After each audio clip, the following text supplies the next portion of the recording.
Notre Dame coming off a nice bounce-back season in 2017, concluding with a bowl win over LSU in dramatic fashion. We bring in J.P. Scott from Slap the Side to talk up the Irish. J.P., how you doing tonight? I'm doing great, Mark. How you doing? Yeah, appreciate you coming on. Doing just fine. Spring football ready to go, and including in South Bend, where off the top, it seems like this is 75% of the conversations that I have start with a quarterback battle. Now, Yeah. with Brandon Wimbush in play and completing a nice season in terms of wins and losses, national ranking close to the top 10, you wouldn't think that his job would be in jeopardy, but he completed less than 50% of his passers, and his understudy wins the bowl game in dramatic fashion. So where do we stand in this quarterback battle right now? Well, the old cliche is the backup quarterback is the most popular guy in the team, and apparently that might be the case this year with the fans. Unfortunately for them, and fortunately for the team, Wimbush looks like he's got a hold of this job in camp. Brian Kelly came out today, said Book has been a little bit spotty in his play, and then everything else we're seeing and hearing has Wimbush improving on his footwork, improving on his confidence when he throws the ball. The longer spring football goes on, the less this looks like it's going to be a competition. And I think that's a good thing. When you look at a guy like Brandon Wimbush, he's a playmaker at quarterback. He's a playmaker with his feet.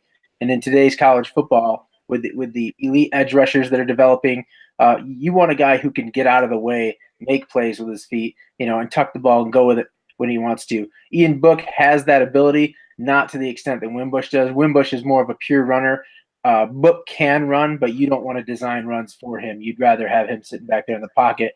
And I got to tell you, just like I was saying before, with some of the defensive ends they're going to face this season, you don't want a guy just sitting back there in the pocket.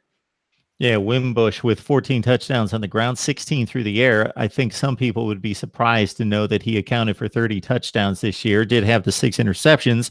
And as I mentioned a few minutes ago, less than 50% completion percentage. So in this day and age, that's deplorable. But at the same time, in watching quite a few Notre Dame games, they were going downfield with the football. He was chucking it long. He was going for the big strike. So the completion percentage, yes, it was based on his erratic throws, but also the nature of the passing game. Would that be accurate? I think so. You've got they didn't need to make a lot of plays through the air last year because you had that really good offensive line who was so good at run blocking, and you had a guy like Josh Adams. So yeah, as you said, he could take risks. He could force the ball down the field more often, and that did account for some of his accuracy issues. A lot of his incompletions were on deep balls. I think intermediate.